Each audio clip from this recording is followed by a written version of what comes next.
예수님 부활 후 첫 번째 주일, 주님 안에 있는 기쁜 소식을 전하는 주한 아름다운 교회.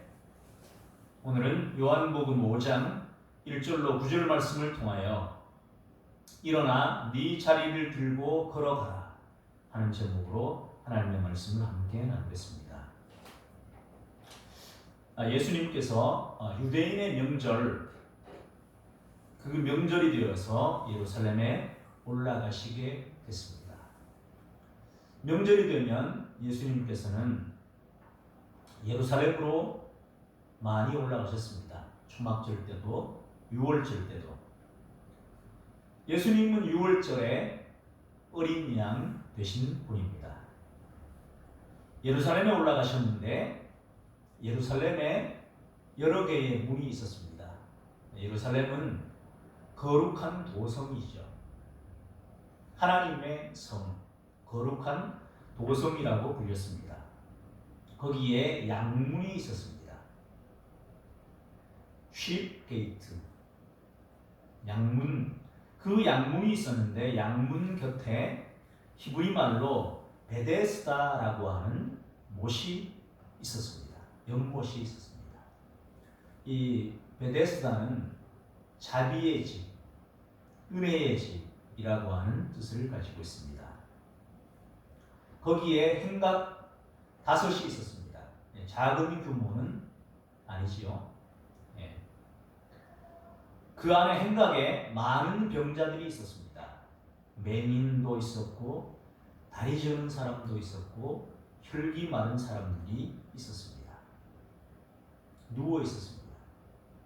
그들이 기대하고 있는 것은 물의 움직임을 기대하고 기다리고 있었습니다. 왜냐하면 천사가 가끔 내려와서 물을 움직이게 하였기 때문입니다. 천사가 물을 움직이게 했을 때에 누구든지 어떤 병에 걸렸든지 먼저 들어가는 사람은 다 낫게 됐습니다. 회복된다고 하는 그런 전설도 있었고, 실제로 질병이 회복되는 사람들도 있었습니다. 그래서 그들은 그것을 기대하고 병 낫기를 기대하고 희망하면서 그 행각 안에 있었습니다. 몸이 불편하니 누워있는 사람들이 많았습니다. 이 베데스다 연못가에 38년 된 병자가 있었습니다. 38년. 너무도 긴 세월이죠. 누운지 38년 되었다는 이야기입니다. 이 사람에 대한 정보가 여기에 나타나고 있지는 않습니다. 그런데 태어날 때부터 이 사람이 아팠다면 지금 38살이 되었을 거고, 10살에 어떤 질병이 발병이 돼서 이렇게 있게 되었다면 48이 됐습니다. 20살에 그랬다면 58이 되었지요. 이때 당시는 우리가 생각해 볼 때 사람들의 평균적인 수명이 오늘날처럼 길지 못했습니다. 10살이라고 할 때에 현재 48살입니다. 이 사람의 부모는 누구일까요? 아마 부모님이 살아계셨다면 아들의 병 치유를 위해서 할 수 있는 모든 일은 다 해보셨을 것입니다. 혹 부유한 가정이었을지도 모릅니다. 돈이 얼마가 들든지 간에 이 아들의 질병 회복을 위해서 좋다는 의원, 용하다는 의원, 좋다는 약, 장소 가리지 않고 찾아다니고 돌보고 했을 것입니다. 그런데 결국은 고치지 못한 것 같습니다. 시간과 돈, 모든 것을 투자했지만 질병은 보전되지 않았습니다. 형제들에 대한 얘기도 없습니다. 그러나 과거에는, 오늘날도 마찬가지입니다만 자녀는 하나님의 선물이죠. 하나님이 주시는 대로 모두 다 낳던 시절이었습니다. 형제들도 있었을 것입니다. 질병 회복을 위해서 애쓰는 시간, 그 모든 시간이 이 가족들에게는 피눈물 나는 아픔의 시간이었다는 것을 우리는 추론해 볼 수 있습니다. 집안에 굉장히 어려운 난치병 혹은 난치병인지 불치병인지 알지도 못하는 질병으로 고통받는 사람이 있으면 그 집안 전체가 힘들어지는 것은 오늘날에도 우리가 흔히 볼 수 있는 일입니다. 그 한 사람 간호하기가 여간 힘든 것이 아닙니다. 온 가족이 다 매달려도 여전히 힘들고 버거운 일입니다. 그리고 그 병이 오래 가면 더욱 힘들어지는 거죠. 긴 병에 효자 없다는 말이 있습니다. 그 효자보다는 부모님이 훨씬 더 잘 돌보시죠. 자녀이기에 부모님은 힘이 있는 한, 움직이실 수 있는 힘이 있는 한 아마 이 자녀를 돌봤을 것입니다. 그리고 형제 자매들도 여러 모양으로 힘을 보탰을 것입니다. 그런데 거기에 여전히 38회 동안 누워있는 병자가 있었습니다. 그에게 주님이 찾아오십니다. 예수님께서 그 누운 것을 보시고 벌써 병이 오래된 줄 아셨습니다. 질병이 벌써 오래됐다는 것을 주님은 알고 계셨습니다. 그러니까 지금 이 사람은 부모님도 돌아가시고 형제들도 다 떠나가 버린 상태입니다. 주님이 물으셔요. 네가 낫고자 하느냐? 그때 대답이 걸작입니다. 어떻게 보면 질문과 맞지 않는 대답을 해요. 선문답하는 것 같아요.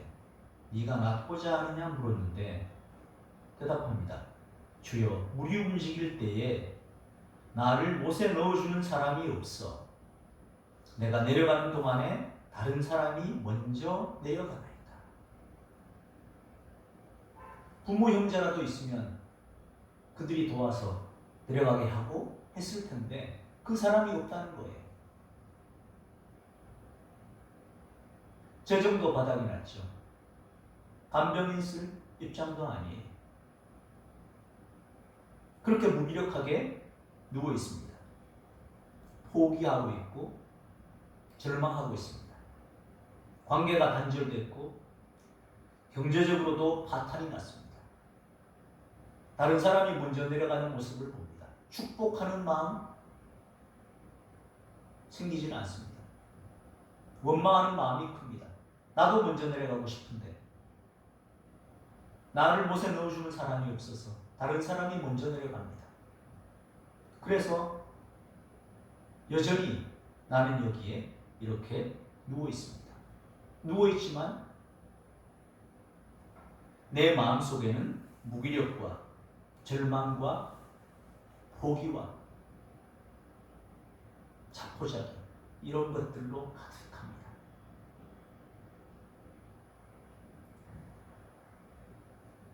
부모 형제가 질병의 회복을 위해서 수많은 시도를 했죠. 다 실패했습니다. 패배주의로 가득 찬 그러한 인생입니다. 이제는 희망도 보이지 않습니다. 그래도 여기 있으면 나만 그런 게 아니고 여러 가지 형태로 몸이 불편한 많은 사람들이 있기에 그래도 어떤 기적이 일어날까 하는 마음으로 여기에 있습니다. 이 사람은 벌써 육체의 아픔을 넘어서서 내면적인 좌절 상태에 있습니다. 처음에는 몸이 아팠죠. 나을 수 있다는 희망이 있었습니다. 여기에도 가보고 저기에도 가봤습니다. 그런데 회복은 되지 않고 질병의 상태가 길어지고 경제적으로도 더욱더 기울어지고 부모님은 돌아가셨을 가능성이 많고 형제자매들도 긴 병에 떠나갔습니다. 좌절 상태에 있습니다. 나는 무능하고 무기력하고 도와줄 수 있는 사람이 아무도 없으며 되는 일도 없는 삶입니다. 그런 상태로 누워 있습니다. 거기에 주님이 찾아오십니다. 그래서 물으셔요. 병이 오래된 줄 아셔요. 물으셔요. 네가 낫고자 하느냐? 그러면 뭐라고 대답해야 할까요? 낫기를 원합니다. 낫기를 원합니다. 이렇게 대답해야 할 것인데 이 사람의 대답은 주여 물이 움직일 때에 나를 못에 넣어주는 사람이 없습니다. 내가 내려가는 동안에 다른 사람이 먼저 갑니다. 이 경쟁에서도 나는 뒤처진다는 거. 나 도와줄 사람도 없고. 이것이 이 사람의 내면적 상태 그리고 현재의 상태였습니다. 여기가 예루살렘 양문교치라고 말씀드렸습니다. 주님이 이 사람을 찾아오십니다. 이 양문은 예루살렘에 여러 개의 문이 있는 것 중에 제물이 드나드는 문이에요. 양과 염소. 그러니까 하나님께 제물로 드릴, 제사에 쓰일 제물들이 드나드는 문이었습니다. 그 양들이 출입하는 문이죠. 히브리 제사, 곧 율법, 그것을 상징하는 문이에요. 율법을 행해야 구원을 얻고 치유를 받는 거예요.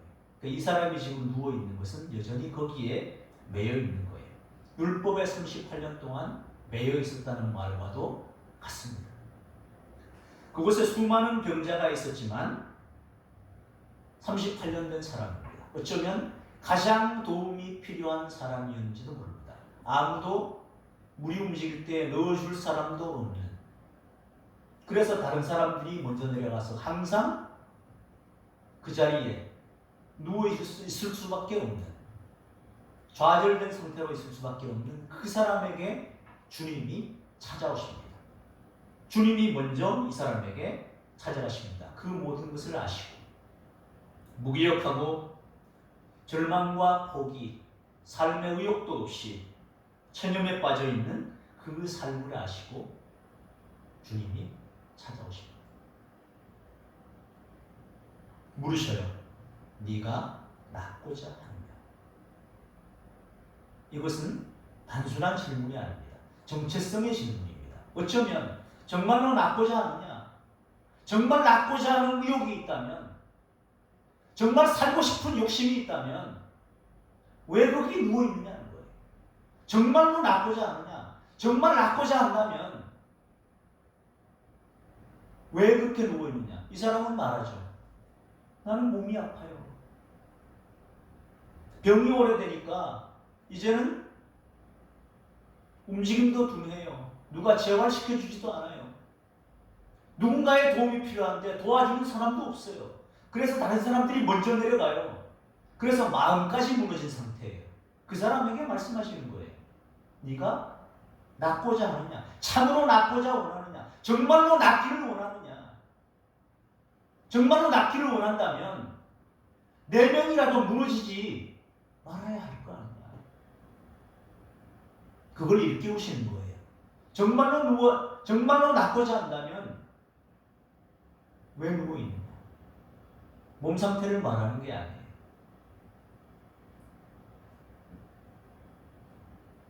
넣어주는 사람이 없습니다. 어쩌면 이 사람의 이 말하는 걸 보면 이 말 때문에 이런 상태에 있는 거예요.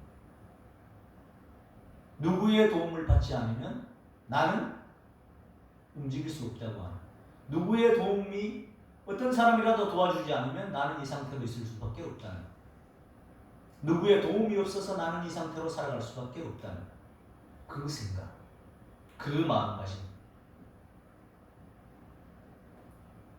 그런데 그 사람에게 주님이 뭐라 하십니까? 일어나 네 자리를 들고 걸어가라 하십니다. 네 스스로가 묻고 있는 네 삶의 자리, 그것을 들고 일어나라는 의미입니다. 패배, 원망, 아픔, 그 모든 자리, 패배주의에 쩌들어 있고 나는 안 된다는 생각, 아무도 나를 넣어주지 않는다는 것, 그리고 다른 사람이 먼저 내려간다고 하는 것, 그런 원망의 마음까지 있는 그 모든 자리를 들고 일어나서 나아가라는 거예요. 일어나라는 거예요. 하나님의 말씀을 붙들고 나아가라는 거예요. 양문교체예요. 율법은 고칠 수 없어요. 율법은 회복시킬 수 없어요. 율법은 정죄를 해요. 양문 곁에 있어요. 율법에 매여 있었어요. 그런데 이 사람에게 말씀하시는 거예요. 일어나 네 자리를 들고 걸어가라. 하나님의 말씀을 붙들고 나아가라는 거예요. 현재에서 미래로 나아가라는 것입니다. 지금 현재는 누워있지만 이 자리 계속 이렇게 있지 말고 일어나서 미래로 나아가라는 거예요. 자, 그러면 이 사람의 마음속에 있는 고통, 아픔, 경제적 파탄, 패배주의에 쩌들어 있는 것, 그 모든 것이 이 순간 완전히 다 회복되었을까요? 아니에요. 그럼 그것은 어떻게 되는 겁니까? 안고 가는 거예요. 누워있던 자리에서 그것을 안고 가는 거예요. 말씀 붙잡고 가는 거예요. 그전에는 율법에 매여서 움직이지 못했다면 이제는 하나님의 말씀을 붙잡고 나아가는 거예요. 발을 내딛는 거예요. 끌어안고 가는 거예요.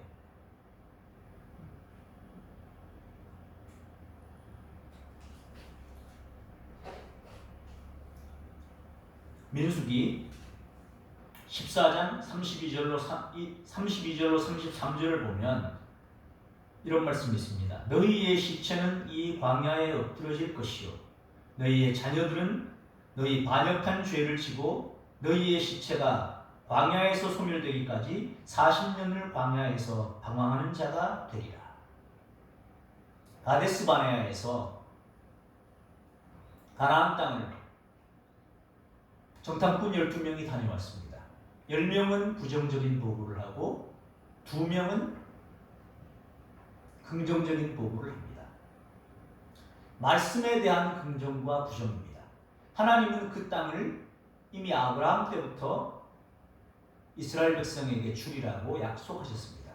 대를 이어서 계속해서 그 약속의 관점에서 하나님의 관점에서 바라보지 않고 사람의 생각으로, 사람의 모습으로, 사람의 눈으로 바라보았을 때 그들은 네피림이었고 거인이었고 장대해 보였고 자기네들은 메뚜기 같았습니다. 현실적으로 오늘날의 시각으로 그들의 말이 맞죠. 그런데 왜 부정적인 보고라고 하느냐?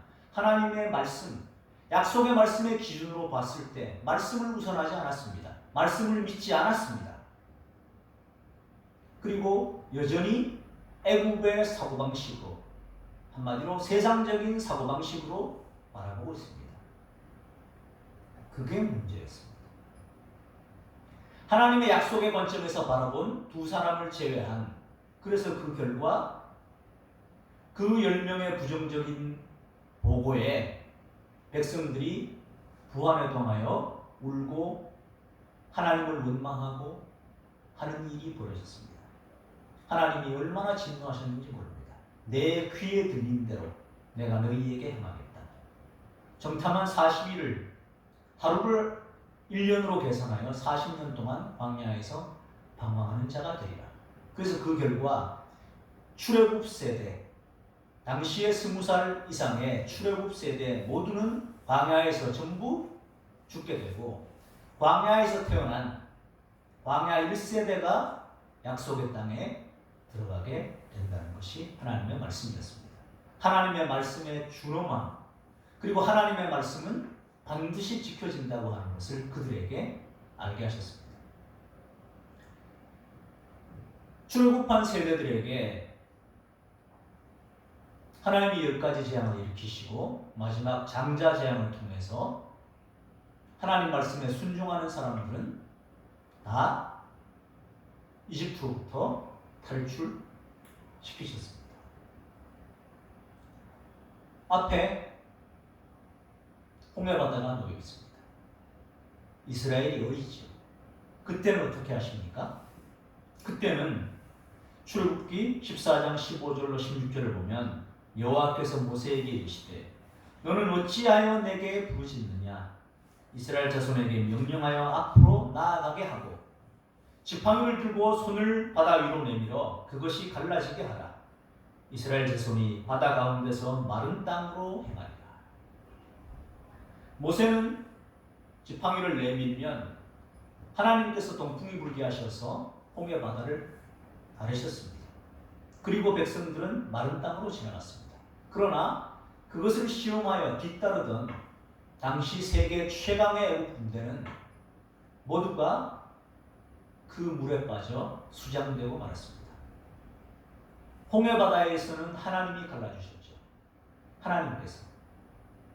자, 그런데 세월이 흘러 광야 40년, 가데스 바네아의 정탐꾼 사건 등등을 겪고 출애굽 세대는 모두 광야에서 쓰러져 버리고 광야 1세대가 드디어 요단강을 건너서 약속의 땅으로 진격해 들어갈 때 그때는 어떤 일이 벌어집니까? 여호수아 3장 15절입니다. 요단이 곡식 거두는 시기에는 항상 언덕에 넘치더라. 궤를 맨 자들이 요단에 이르며 궤를 맨 제사장의 발이 물가에 잠기자. 궤를 맨 사람들, 하나님의 언약궤, 하나님의 말씀이죠. 가데스 바네아에서는 말씀의 관점에서 바라보지 않고 세상의 관점, 애굽의 관점으로 바라보고 부정적인 보고에 부안해동했던 10명의 정탐꾼과 모든 당시의 출애굽 세대는 믿음의 눈이 아닌 애굽의 눈으로, 세상의 눈으로 바라봤기에 광야에서 모두가 쓰러지고 말았습니다. 그런데 그 후세대인 광야 1세대는 하나님의 약속의 말씀, 그 말씀을 제사장들이 대표적으로 걸머지고 요단이 넘치는 시기예요. 물이 제일 많을 때예요. 뛰어들면, 발을 내디디면 죽는 거예요. 그런데 그 죽음의 자리에 말씀의 힘을 의지해서 내디디는 거예요. 말씀을 믿고 내디디는 거예요. 그럴 때 물이 멈추고 다른 곳에 쌓여서 서는 거예요. 물이 쌓여서 서는 거예요. 홍해 바다를 갈 때는 물이 벽을 이루었죠. 그것도 특이한 표현이지만 물이 쌓여서 서는 거예요. 지금처럼 무슨 물통에 넣어서 통을 쌓은 것도 아니에요. 그런데 물이 쌓여서 서는 일이 벌어지고 그곳을 건넙니다. 제사장들이 들어가서 모든 백성이 다 건널 때까지 서 있습니다. 자, 이렇게 될 수 있는, 어떻게 이렇게 됐을까요? 광야 1세대가 출애굽 세대가 겪은 모든 일을 기억하고 있는 것입니다. 그리고 애굽의 관점이 아닌 하나님의 관점에서, 말씀의 관점에서 바라보는 거예요. 이것이 중요해요. 우리의 틀이 중요해요. 생각이 중요해요. 이것을 믿음의 눈이라고 말할 수 있습니다. 이 관점에서 보느냐 하는 것입니다. 이 관점에서 바라보지 않는 사람들은 표면만 보는 거예요. 네필임이 있어요. 거인이에요. 성이 높아요. 장벽이 있어요. 나를 못에 넣어주는 사람이 없어요. 딴 사람이 먼저 내려가요.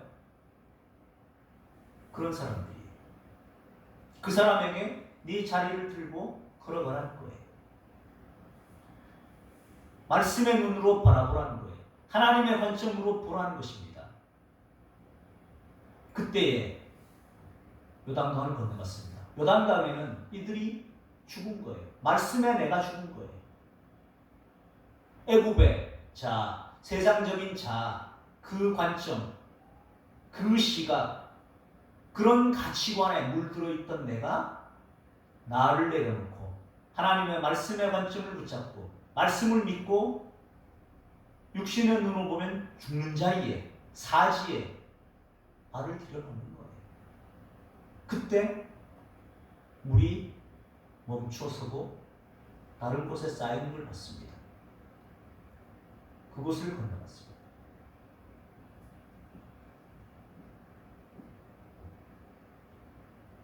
이것이 다른 것입니다. 하나님은 우리의 믿음도 이렇게 성장되기를 원합니다. 그래서 믿음은 바라는 것들의 실상이고 보이지 않는 것들의 증거입니다. 여기에서 믿음은 말씀을 믿는 것이죠. 말씀에 대한 믿음이에요. 말씀을 믿는 것, 예수 그리스도를 믿는 것, 하나님을 믿는 것, 성령님을 믿는 거예요. 내 생각과 내 이성이 아니에요. 이 시대의 과학이 아니에요. 세상의 가치관이 아니에요. 그것을 넘어서는 하나님의 말씀을 붙잡는 것입니다. 그럴 때 보이지 않는 것들이 이루어집니다. 선진들이 이로써 증거를 얻었다고 말합니다. 본인들도 잘 믿기지 않았지만 하나님이 약속하셨으니 하나님께서 책임질 것이다. 여호수아 갈렙도 그런 표현을 했고 제사장들도 우리의 눈으로 볼 때는 뛰어들면 죽는 거지만 하나님은 살아계시니 하나님의 약속의 말씀인 언약궤를 메고 뛰어드는 거예요. 말씀을 믿고 나아갔더니 하나님께서 역사를 이루셨습니다. 믿음의 증거를 보았습니다. 그 믿음의 증거를 우리에게도 말씀하고 있는 겁니다. 38년 된 병자, 패배주의에 젖어 있고 옛 가치관에 젖어 있고 안 된다고 하는, 할 수 있는 거 다 해봤다고, 안 해본 거 없다고, 나는 희망이 없다고, 그런 사람에게 네가 낫고자 하느냐? 무엇이요? 정체성에 대한 질문이에요. 지금까지 모든 생각, 앞으로도 그러한 생각, 율법의 생각, 애굽의 생각, 세상적인 생각을 갖고 있으면 앞으로도 영원히 그렇게 무력하게 누워있을 수밖에 없다는 거예요. 그 자리에서 그 모든 가치들, 그 모든 생각들, 그 모든 삶의 허무주의, 패배주의 다 들고 일어나라는 거예요. 일어나서 걸어가라는 거예요. 이 말씀을 하신 분이 주님이십니다. 하나님의 말씀을 믿고 나아가라는 거예요. 그런 사람에게 요단이 갈라지고 약속의 땅이 주어졌듯이 오늘 이 38년 된 병자도 주님의 말씀을 듣고 일어나서 갈 때에 살아났습니다. 새로운 인생이 열리게 됐습니다. 새로운 관점으로 살아가게 됐습니다. 지금까지의 아픔 여전히 있습니다. 재활 훈련도 해야 될 거고요. 그러나 달라진 것이 있습니다. 내면이 달라졌습니다. 옛날 사고에 젖어 있지 않습니다. 나는 안 된다고 생각하지 않습니다. 내게 말씀하신 분이 주님이시기에 이러한 나도, 이러한 사람도 주님이 찾아오셨어요. 우리가 예수를 믿는 것도 가만히 생각해 보면 주님이 먼저 찾아오셨습니다. 나는 늦게 반응했어요. 그게 부르심인 줄 나중에 알았습니다. 주님이 먼저 나를 사랑하셨습니다. 주님이 내게 먼저 찾아오셨습니다. 나를 먼저 사랑하셨고 내게 오셔서 말씀하셨습니다. 하신 말씀들이 있죠. 그 말씀, 그 주신 말씀입니다.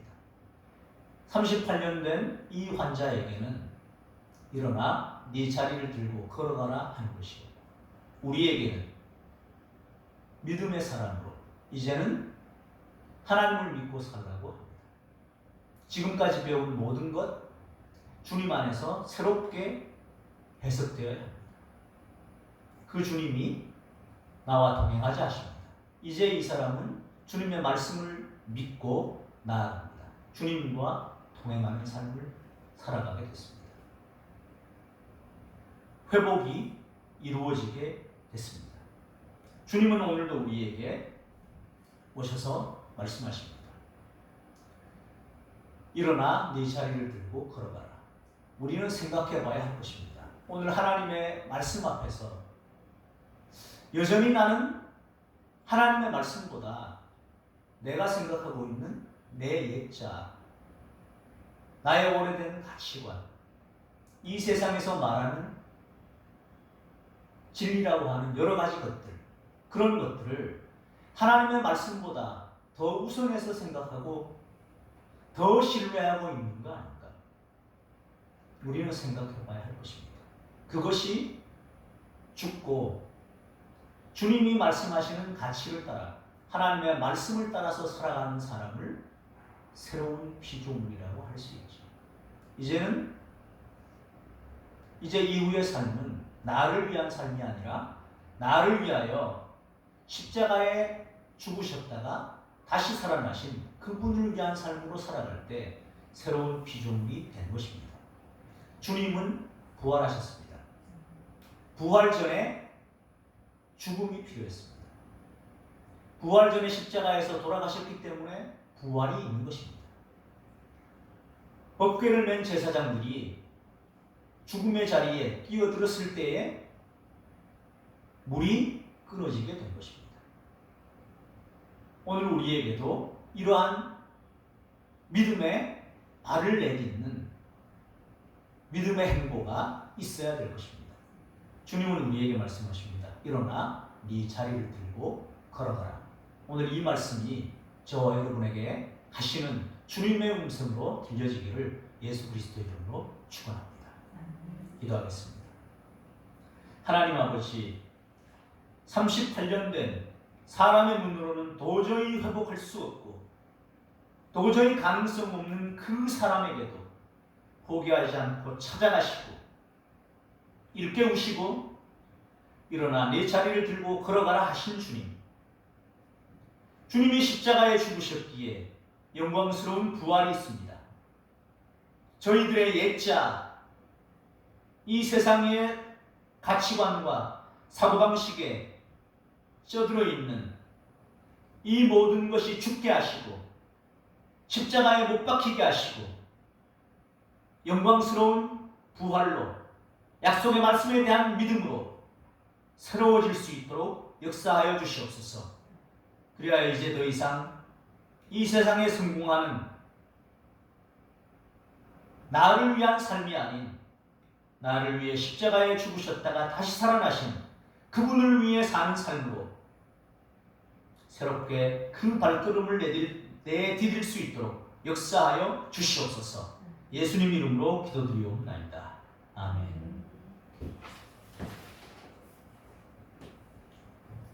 545